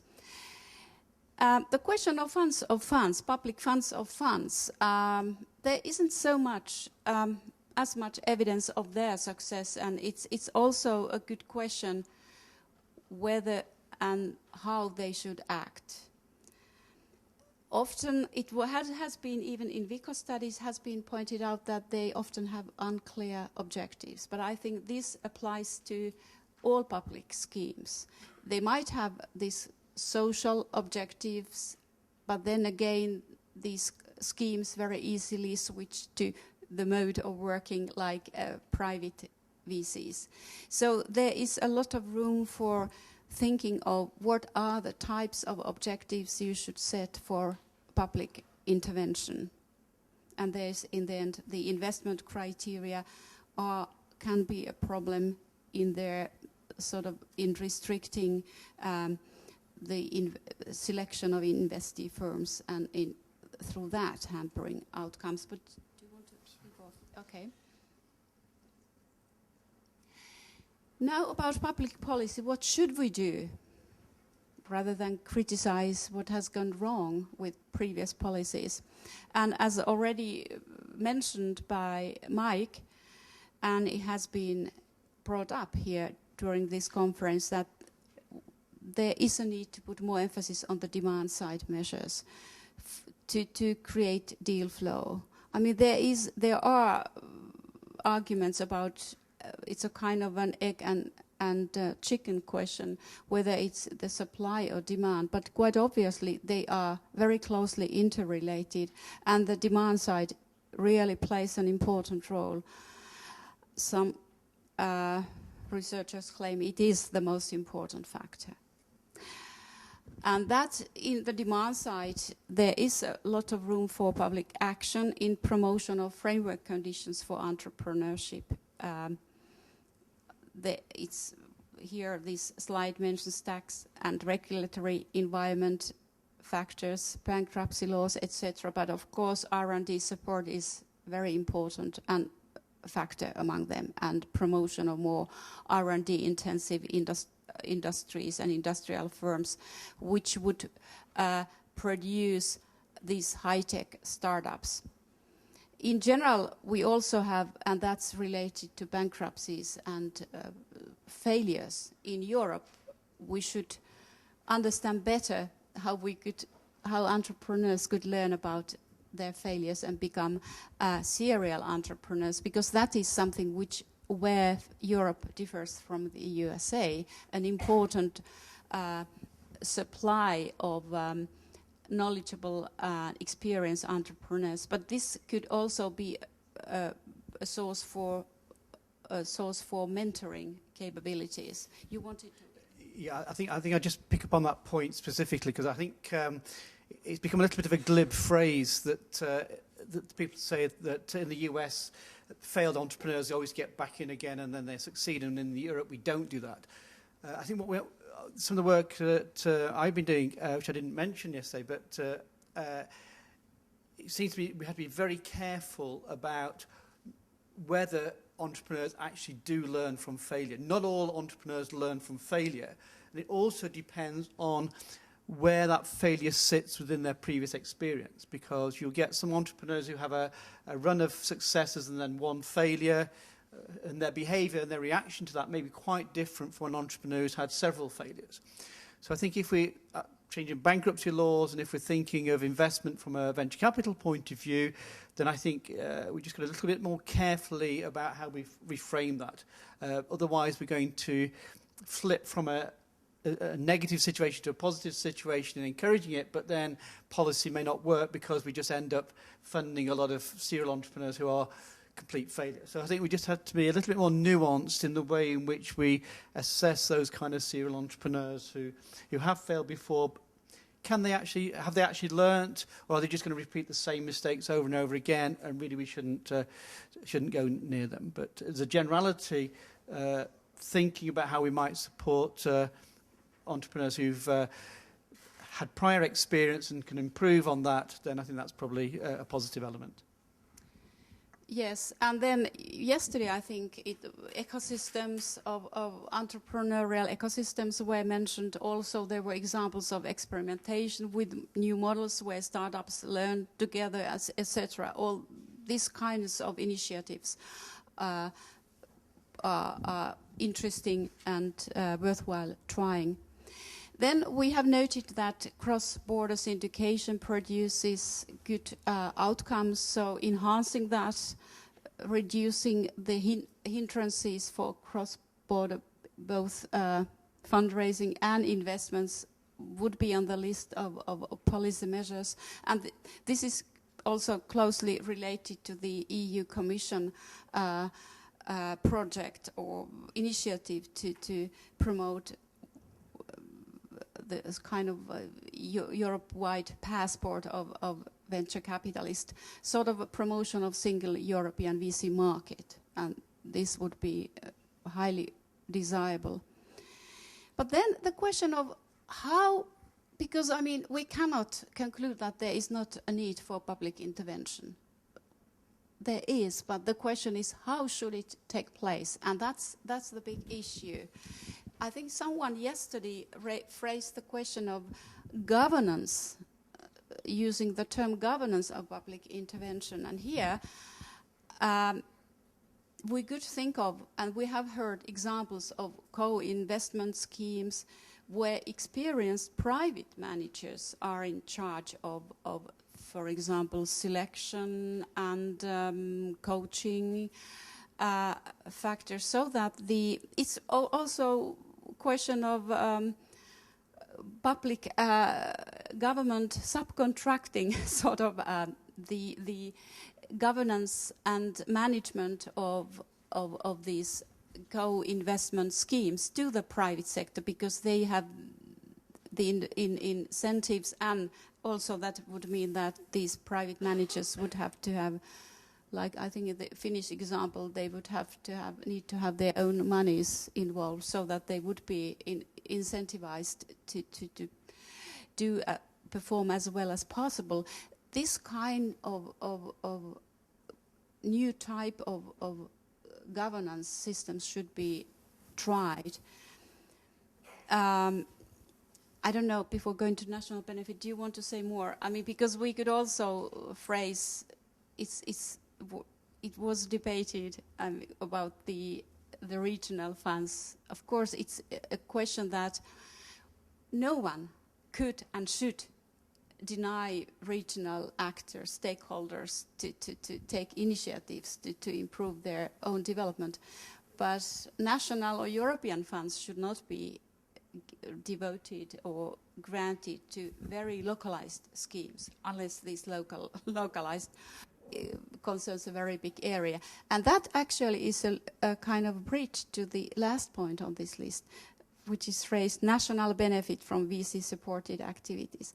And that's related to the fact that the kind of thinking among the both public at the country level or regional level among the public authorities or government or whatever stakeholders, if they launch initiatives to support new startups, they want to get the returns. Okay, if we promote cross-border venture capital, or if, even though coached by a national venture capitalist, if the firm is sold through trade sale to an American big company, or a cross-border venture capital company takes all the activities out of the country, what shall we benefit, is the question. Was everything, all the public investments, were they for nothing? And one could say that, for example, if these original founders of the company, entrepreneurs, got money through trade sale, they have experience and knowledge, they can invest in other companies, or they can become business angels and use their expertise to help and coach other companies. That might apply to other, I mean, if there's any return to the company, it's not completely wasted. So we might change our modes of thinking of why we're doing this, what are the ways in which this can benefit our own area, I mean, both through expertise and the ability to reinvest some of the returns, because only some of them will bring returns. Yeah, and just to extend that point, I think it's a very important point, because I think that we tend just to see the trade sale of a company in a smaller economy as a negative aspect, yet the trade sale is the exit that generates cash. The IPO doesn't generate the cash, and certainly not immediately. So if we have entrepreneurs who've got other ideas, maybe we're better off encouraging them to take that cash and invest in new ideas, because that's where future potential growth is going to come from. I think it also speaks to the kind of things that Philippe Moustar was talking about yesterday, where we see the growth of micro funds, where several entrepreneurs who've exited from deals come together and bring the expertise as well as the finance to be able to invest in newer kinds of funds. And I think this kind of phenomenon of potential and actual serial entrepreneurs, while it's still quite patchy across Europe, I think it is actually something that is becoming more important as entrepreneurship has become more established across Europe. 10, 14 years ago, I did a study in the UK looking at serial entrepreneurs that were venture capital backed. And at that time, there wasn't a great deal of interest by venture capital firms in investing in serial entrepreneurs. Fast forward a decade, and you actually see a lot more investment in serial entrepreneurs by venture capitalists in the UK. And I think I start to see this trend in France, for example. That's the kind of thing that Philippe was referring to. But I think it's an emerging phenomenon across Europe that perhaps hasn't been fully picked up yet. And from a policy point of view, as well as from a venture capital firm point of view, where there may be opportunities to reinvigorate some of the provision of finance and expertise to grow investments at that smaller end of the market. And that, I think, widens the policy agenda beyond the kind of constraints we've been talking about for formal venture capital firms. If you like, it sits between business angels in a traditional small-scale sense and formal venture capital firms, and maybe also speaks to the issues to do with the exit market, because if we encourage the trade sale type exit market, then we may actually generate the cash for them to be able to make that investment. And that was the bridge to the last slide about business angels and private individuals and their importance. VICO didn't study business angels, and that was for obvious reasons, because they are very elusive. They don't advertise of themselves. It might be difficult to get hold of who is business angel.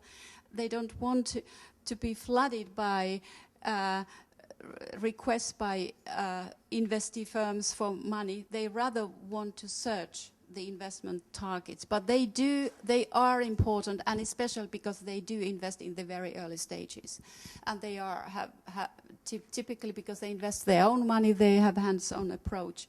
And we just talked about potential ways even to promote them.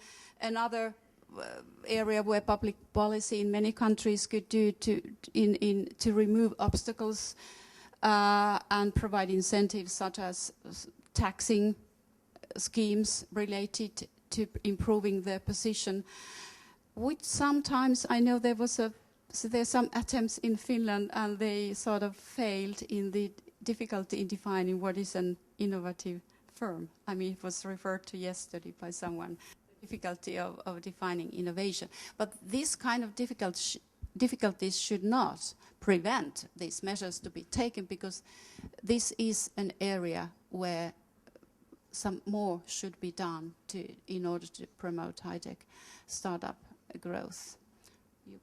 I think that's it.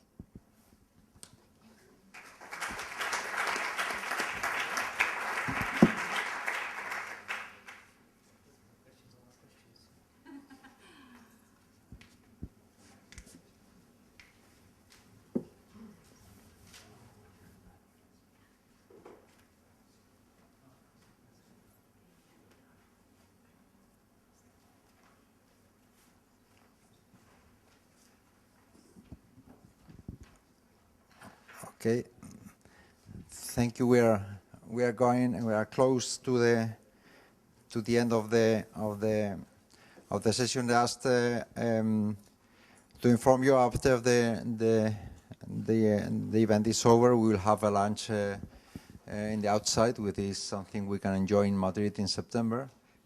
So please join us when we finish at 2. You are invited to attend, all of you. And now we'll proceed with Dominic Schwarzer. I don't know if I will be able to pronounce your last name, because the 3 consonants in a row and B said is not so convenient for a Spanish native speaker. But Dominic Schwarzer, help me. Sobczak. Sobczak. Okay, thank you. And sorry for my inability to do that. And he is going he belongs to the European Commission as well, and he is going to address a speech about the problems of research in the European Union and funding innovation in the European Union. And he is in fact in charge of following and keeping track of several 7 framework programs, so he is quite aware of the problems regarding research in the European Union. Thank you for coming. Thank you, Jose. Well, normally in the international forum, Dominic is sufficient. You don't need to struggle with the last name. Good afternoon, everyone. Just for those of you who don't know me, a very brief introduction. Indeed, I do work at the European Commission in the Directorate General for Research and Innovation, and in particular in the Socioeconomic Science and Humanities research program, under which the VICO project was funded some 3.5 years ago. And I followed the VICO project from its very beginning, from the moment when it was submitted for evaluation to the Commission, and happily until now. So it was a very interesting experience, and I'm particularly happy to be here today and to be able to address you. Obviously, since you have just listened to a wrap-up session, you could rightly conclude that I will not be talking about venture capital, and this is correct. I prefer to leave it to the specialists. I think they did a wonderful job of it over the last 2 days. And since I don't deal with it professionally, I will rather talk about the things with which I do deal on an everyday basis. And it will be a much more general level talk on the context for research and innovation funding in Europe at the EU level, giving a little bit of a very general context and also hinting a little bit on the developments and what is going on right now, what can be expected in the future. Contrary to the 3-point rule, I will actually have 2 points mostly. The first one will be just providing you with a little bit of a context, and then the second one with the developments from what we have now to what we expect to have starting in 2 years' time. First of all, when you speak about the policy context at the EU level for research funding, you need to refer to the Europe 2020 strategy. I'm pretty sure that most of you have heard of it. Some of you maybe even have read it. and hopefully understood it. And maybe some of you even have some hopes that it can work. The main goal of the strategy is to, and the first point is still valid, to get EU smartly out of the crisis and put it on accelerated growth path that would narrow the gap with the US and retain competitive edge, mainly against vis-a-vis the BRIC countries. That's very general, but what is important is that there are some clear targets. There is a target for employment, there is a target for research and innovation, there are targets for related to climate change and energy use, there are also targets for education, and there is something about poverty. So we have clear targets identified. And we have 3 types of objectives, which can basically be defined as 3 times growth. We have a smart growth objective, so we want to grow smartly. We want to grow sustainably, and we want to grow inclusively. So this is it. And within this context, quite a lot of money is invested, including pretty much most of what is happening within the research and innovation and what is going to happen within research funding in the EU over the next years. Now, when you look at this smart growth, from the point of view of enterprises and purely more economic point of view or finance point of view, apart from the general objective that we want to have an economy based on knowledge and innovation, you can say that one thing which is very important is a flagship initiative called Innovation Union. I will be talking about it a bit later in a bit more detail. And then one of the important components here is also to boost finance and financial markets to serve growth, and also to support and promote entrepreneurship.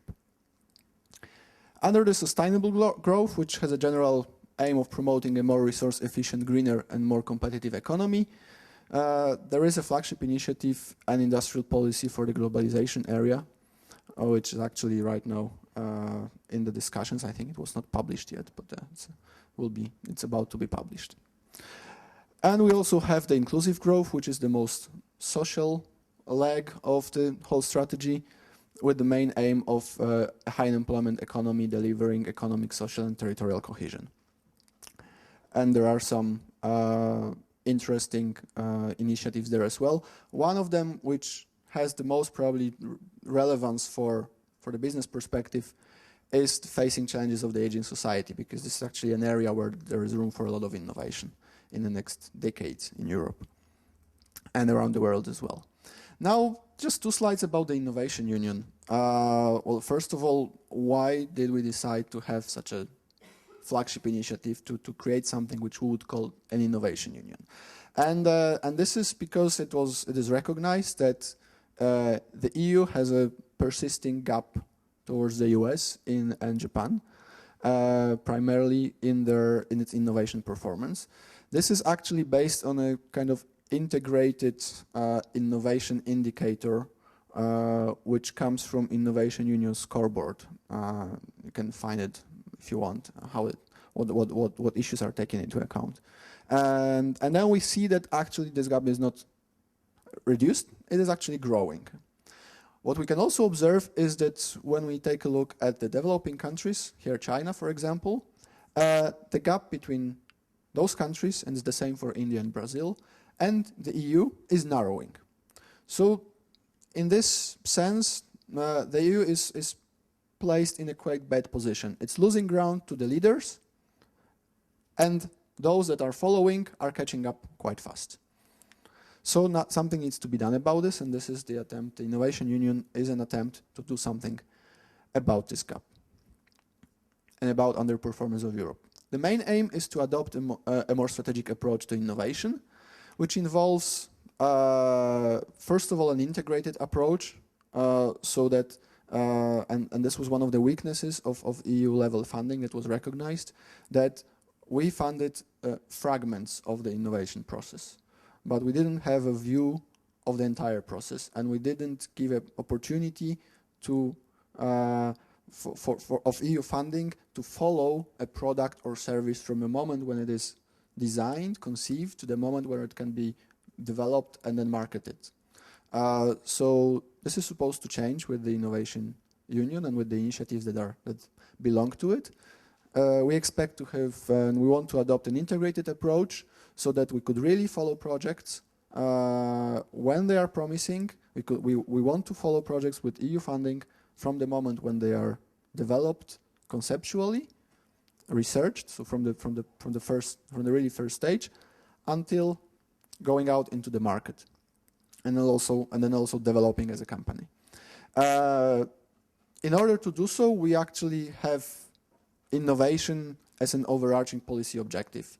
And well, being inside the Commission, you can actually feel it quite well, that this innovation idea started to be present much, much more strongly over the last 2 years, and there is a very big political push to include the innovation dimension in as many areas of the Commission work as possible.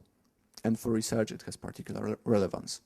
What the Innovation Union wants to do, it also wants to create conditions where the EU, to make EU attractive for researchers, for innovators, and for companies to be and to stay. Because what we notice is that quite a lot of those that could stay in Europe and have brilliant ideas go somewhere else. So this the EU wants to stop. And on the other hand, it wants to attract talents from outside also that could contribute to the development of Europe. One of the areas where also Innovation Union will be streamlined is to have a common focus on a limited number of identified major societal challenges. And this has a direct translation into research funding at EU level. Just before I proceed, if you haven't followed this, the Innovation Union development, you might be interested to just go into YouTube and find the 2 or 3 movies which were prepared by the Commission. I think first of all, they are quite nice and they are quite interesting. And second of all, they also tell you a bit about the evolving communication strategy adopted by the Commission. I think they are short and they are quite interesting. I was actually positively impressed when I looked at them when they were published. So just as something in your free time, if you want. Now, a little bit also, I would like to talk a little bit also about where we are right now with research funding, and where we hope to be starting in 2014. So, quickly speaking or shortly speaking, from the 7th framework program to the Horizon 2020. Now, of course, you know that we have these framework programs. We actually, well, right now are in the 7th. It started with the 2nd, and I always say it that I asked the oldest colleagues working that were there when the 2nd framework program was implemented. No one has any clue why there was no 1st framework program. And Horizon 2020 is a new name. DG Research decided that having another framework program that would be called the 8th framework program doesn't have much sense. To substantiate a significant shift in approach and some major reforms to the research funding that we are going to make, we need a new name. So there was some competition. There were many submissions to this competition, and then there was a final vote. You could actually vote on the net. It was there were 3 choices, you could take one. Personally, I didn't really like any of them, but okay. I voted for this one. I thought it was the best of the 3. Now, in designing the Horizon 2020, first of all, we published something which was called, wonderfully, a green paper from challenges to opportunities towards a common strategic framework for EU research and innovation funding. You can say that the name Common Strategic Framework is a great demonstration of creativity, but the reason for this was that we wanted to avoid the name Framework Program, and we still didn't have a new name. So it was called Common Strategic Framework because we wanted to integrate different areas where the EU money is present in research funding into one framework. So that's how the name came about, but of course, quickly, right now it's officially called Horizon 2020. Now, when we published this, why did we do it? Well, first of all, we wanted to have external views. So the green paper was just providing some ideas. What are the main goals? Why do we want to make a reform of EU research funding? How we imagine this reform? What are the different proposals? And we wanted to ask also the broad public what they think about it. So there was a special website developed for consultations. You could make submissions as position papers. You could answer a pretty long questionnaire and only some questions or all the questions, whatever you wanted. You could share ideas in any other form. It was available on all the social media, etc. There were discussion groups, fora. So we tried to make it as interactive as possible. As a result of the consultation, we had almost 800 position papers submitted. Most of them were actually kind of institutional position papers. They were very rarely individual submissions. They were submissions on behalf of an institution or an association or a group of stakeholders. And we also had more than 2,000 individual responses to the questionnaire. There were also seminars with member states and the associated states. There were seminars with stakeholders, the academia, research community, industry, civil society.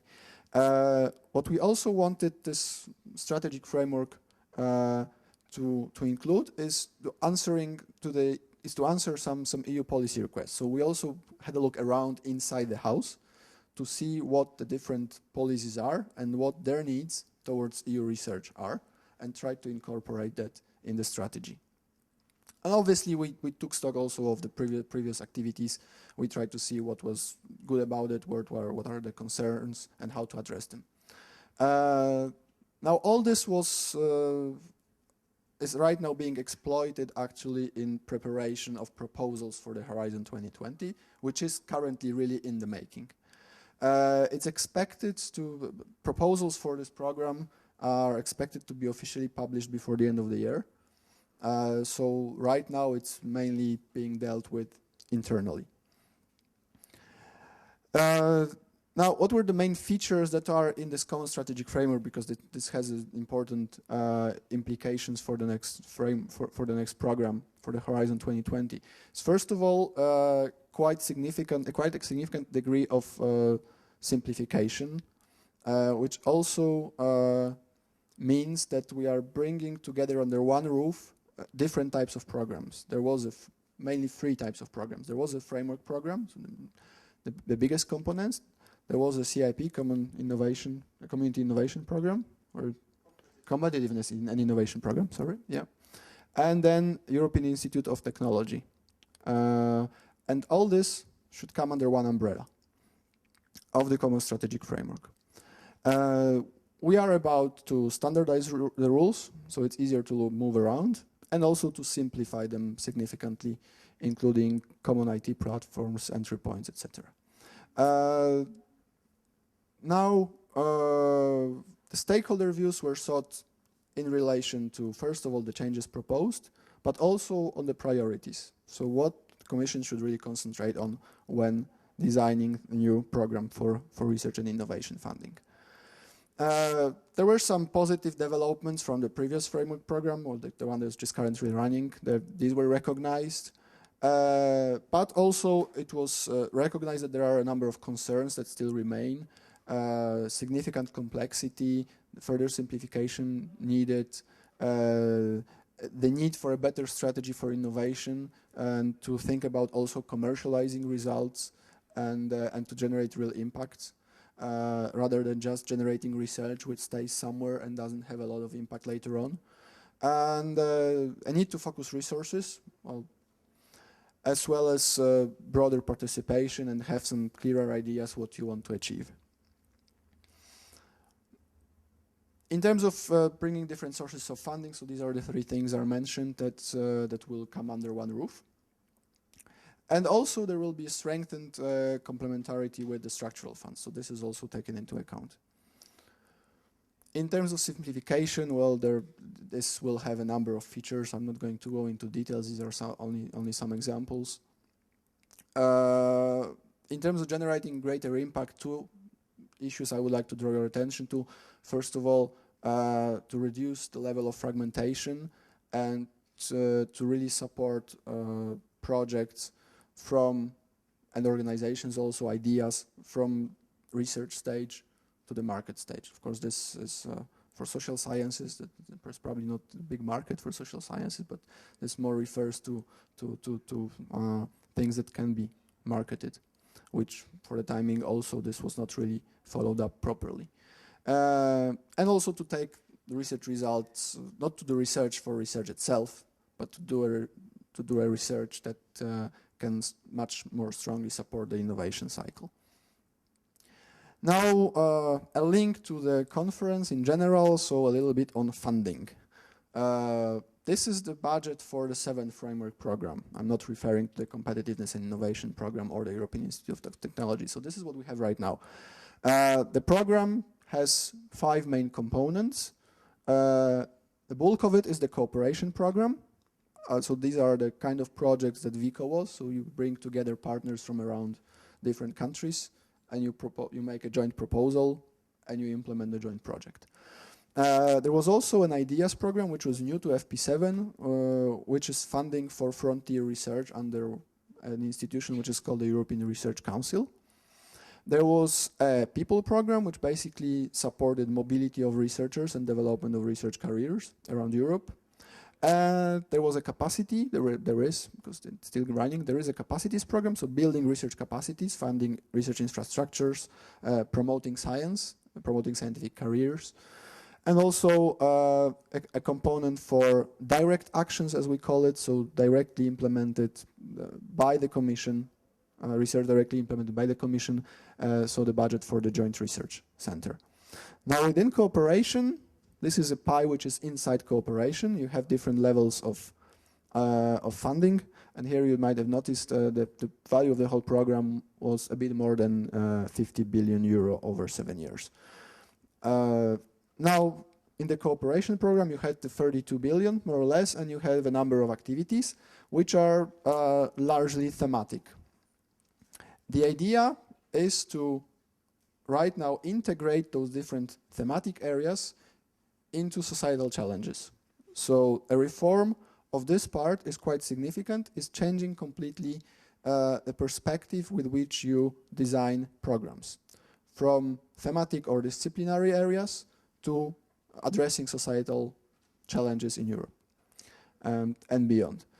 Here you can see a relatively little component, the smallest one of all presented here, socioeconomic science and humanities, under which VICO was funded. I mean, we've had for the period of 2000, for the 7-year period, we've had a budget for 623 million euro, which is substantial, but in comparison to some others, more industrial programs, of course, this is rather small. And the final slide is when we have a look at the Horizon 2020, and this is work in progress, and there's not much I can say about it, also because there is not much I actually know about the work that is happening in the different areas.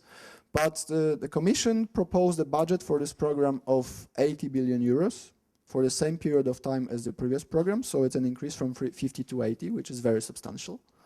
So that's one important message. Another is, I presented here some examples of the societal challenges into which mostly the cooperation program will be transformed. And these are some, not all, but some on which we are working. We are working on more of those. Plus, in addition to that, there will be also other components of the program. There will be continuation of the, for example, the European Research Council program, so supporting frontier research. We've heard also that there will be a continuation of the competitiveness innovation program, and also that kind of programs that could fund more directly venture capital. So these are just some broad lines that we call societal challenges on which we are currently working. So thank you very much for your kind attention. If you have any questions related to this, I'll be happy to answer. Thank you.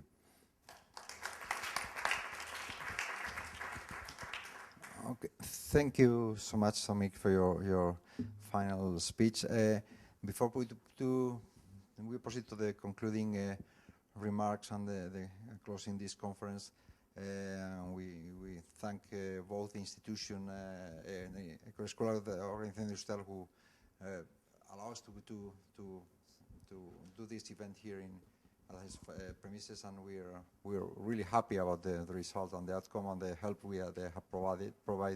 And also we thank Enrique Gómez, CEO of ENISA, Empresa de Innovación, Nacional de Innovación, because we always use ENISA since 30 years. How long is more or less 30 years? They fund innovative companies, usually syndicating investments with participative loans, and well, I thank him for being here. And so just a remark, because as you see, the full event has been recorded, and this storing will be offered online in YouTube, Escuela de Organización Industrial, early next week, so we'll send the links, and also we'll send the presentation as well. So now I give the floor to Ana Álvarez de Castro, who is representing the institution, and she will talk.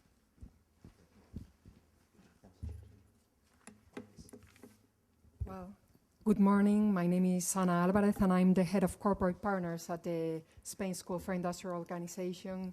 I'm going to introduce you to this closing speech, but first I would like to express our sincere appreciation as a member of the school for having you here, for your interest and for your attendance. Also, thanks to the organizers of the VICO project and of this final dissemination event. We hope that you have been comfortable these 2 days at the school, and just to let you know that we're at your disposal for anything you may require in the future. This event has been very important for the school because innovation is one of our 3 strategic axes. So we would like to keep in touch with all of you. And lastly, I'll introduce you to this closing speech. We have here, our guest is Enrique Gómez. As he has been introduced before, he is the Chief Executive Officer of the National Innovation Company of the Ministry of Industry, Tourism and Trade of Spain. Thank you very much, Enrique, and I hope you enjoy it.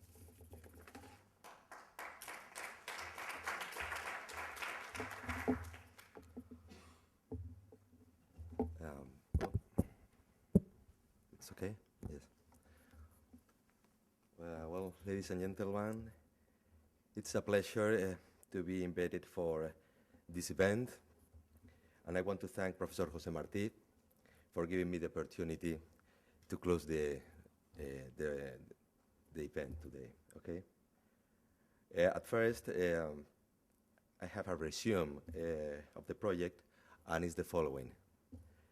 The project studies the impact of venture capital on the economy in general, and on economic growth, job creation, and competitiveness in particular. The study collected data from 759 venture capital-backed European firms from 7 European countries, including Spain, in 7 industries, including pharmaceutical, software, and internet, distributed in 4 separate foundation periods covering 1984-2005 period. The study initially makes a general description of the venture capital industry in Europe and the patterns of investment of the different types of venture capital firms operating in this market by their nature, public, independent, bank affiliated, and corporate, the type of economics, the type of companies they invest in, young and small, old and big, local and international, and by the length and duration of the investment they make, long or short term, solo investor or syndicated, and different exit strategies used. The study then goes on the assets, the impact of the venture capital firms on the target company in regards to the experience the venture capital firms has, public or international, focus on innovation or more general, etc. In this regard, a special mention must be made in reference to public sector venture capitals. Public sector venture capitals are most effective when they focus on very young entrepreneurial firms, especially those innovative firms that are suffering financing constraints and are seeking for alternative sources of financing. On larger and more mature firms, public sector venture capital's impact is almost insignificant. The study then approaches the value added by venture capital investor other than the financing itself, professionalization, exit strategies, network of contacts, managerial expertise, etc. It must be noted that the study concludes that the government venture capitals were not rated of great importance for any function of the firm. I think it's an opportunity or room for improvement. Well, another case section of the study covers public policy for the venture capital markets. A set of policy recommendations are made at a macro level, promoting entrepreneurship, creating a favorable tax and regulatory environment, favoring liquid IPO markets, syndicating existing governmental venture capital firms operating in different European markets, etc., as well as at micro level, tax-based incentives to business angels, promoting incubator services, attracting experienced management to public funds, and other measures, of course. The overall conclusion of the study were the following. One, the government venture capitals tend to invest in younger and smaller firms in sectors neglected by larger independent venture capitals, which invested in older and larger firms. Two, venture capital's investment has a clear and proven positive effect on growth, productivity, employment generation, and innovation.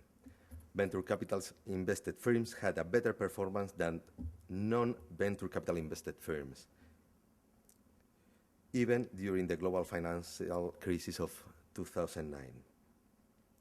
Governmental venture capital had a positive impact on early-stage firms under 5 years, while the impact was limited or insignificant on older ones, over 5 years. 4, firms likely to go public had later venture capital investment. Firms that were dissolved had earlier stage investment. Well, I mean, later investment venture capital market is better than earlier investment ones. 5, government and independent venture capital had a positive effect in terms of innovation as opposite to bank control and corporate venture capital, who didn't. Though patenting dropped after investment, venture capital invested firms still had higher patenting levels than non-venture capital backed firms. 6, the prospect of availing of venture capital investment makes entrepreneurs adopt high growth strategies because they expect them to be supported by venture capital in a later stage. Similarly, liquid secondary markets for venture capital firms make it easier for these firms to divest and thus release funds for other investment. 7, cross-border venture capital deals, though still relatively uncommon in Europe, allow for companies to compensate for unfavorable conditions in their local markets by having access to more mature venture capital markets with better regulatory and tax conditions. Venture capitals in different countries to syndicate investments. And 8, the last, public policy in the venture capital sector has several positive effects. Nevertheless, there are inefficiencies in the design of public policy and in the adequate of the managers overseeing these policies. Probably lack of talent in the public sector. Well, to finish, and this is my opinion, it's completely concerned to public sector venture capital, the current policy in Spain, and I will try to explain in few words. First, the government has included on budget an increasing quantity of money to boost and to promote public investment on early stage and medium stage firms. ENISA and Axis, belong to VICO, you know it, have 700 million euros to invest, and we are executing with success this budget. In my case, ENISA is improving its own credit risk systems and procedures to overseeing the quality of the invested firms. We have developed a dynamic rating to get in data continuously and keep in touch to the managers often.